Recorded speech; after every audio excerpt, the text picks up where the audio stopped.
Berikutnya adalah melihat laporan. Laporan keuangan di sini sebagian besar ini sudah siap cetak. Jadi di sini ada utang supplier. Jadi tadi utang yang kalau diisikan di bagian transaksi di sini dan kita pengen monitor, ini kita bisa pilih nama suppliernya di sini ya.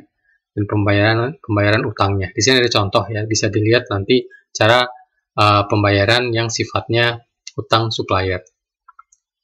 Setelah itu ada pembayaran bulanan. Tadi juga sudah disampaikan. Di sini adalah sebenarnya list dari seluruh yang menyewa.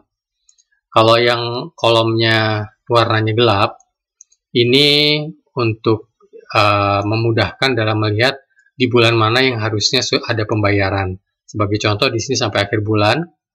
Ini ada yang putih di sini artinya ada kewajiban yang harus dibayarkan oleh penyewanya. Yang sebagai contoh ini ya, tiba-tiba setelah putih ini ada abu-abu. Ini karena dia sudah keluar di bulan Agustus. Ya. Kemudian rekap berikutnya adalah laba rugi kotor. Nah, tadi ini hanya untuk bisa melihat masing-masing kamar. Ya, bagaimana pendapatan per kamar ya, dibandingkan dengan pengeluarannya. Misalnya ada penyewa yang jorok, ada penyewa yang bersih, kan kelihatan sering banyak perbaikan atau gimana. Jadi bisa dilihat kamar-kamar yang mungkin untuk evaluasi saja sifatnya. Ya. Setelah itu ada laba rugi bulanan. Ya, ini juga otomatis direkap dan ini juga siap cetak semua. Ya, tinggal dicetak. Dan kalau ada baris-baris yang kosong seperti ini bisa disembunyikan. Jadi kita bisa pilih di sini, kita hide ya, untuk menghemat kertas. Kalau misalnya sampai lebih dari 2 halaman, padahal mungkin bisa cetak dalam 1 halaman. Laba rugi ini juga sama, ini siap cetak, ini tidak dipakai, kita bisa hide saja ya, jangan di-delete, di-hide ya. Ini kalau kita lihat di sini, ini bisa dicetak dalam 1 halaman. Dan ini laporan neraca juga sudah dilihat. Ini semua sudah di-set sesuai standar akuntansi. Hanya saya perlu diperhatikan untuk di neraca ada kolom tahun sebelumnya yang kosong. Nah, ini harus diisi manual. Diisi manual. Ya. Kalau mulai jalan ya ini tidak perlu diisi. Tapi kalau misalnya sudah berjalan dan ini kosong, dan ngerasa sebagai contoh ada modal pemilik tapi kan modal di tahun sebelumnya, ini bisa dimasukkan ke sini. Hanya saja kan syaratnya harus seimbang, balance.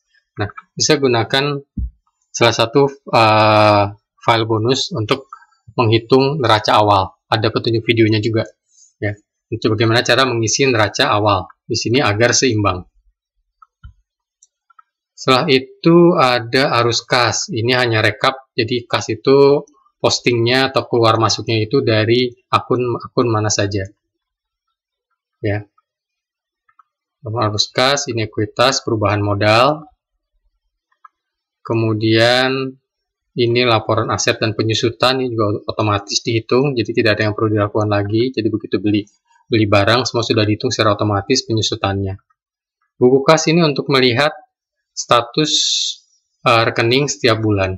Ini kita bisa memilih dari 5 akun kas yang ada. Kemudian kita pilih bulannya di sini. Jadi bulan 1, bulan 2, ini kan kelihatan ya status transaksi kas. Setelah itu ada pajak UMKM, ini otomatis dihitung ya. Ini 0,5%.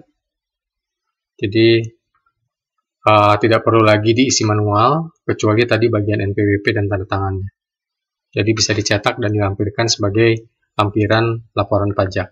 Di sini ada grafik keuangan untuk bisa memonitor kondisi keuangan usaha.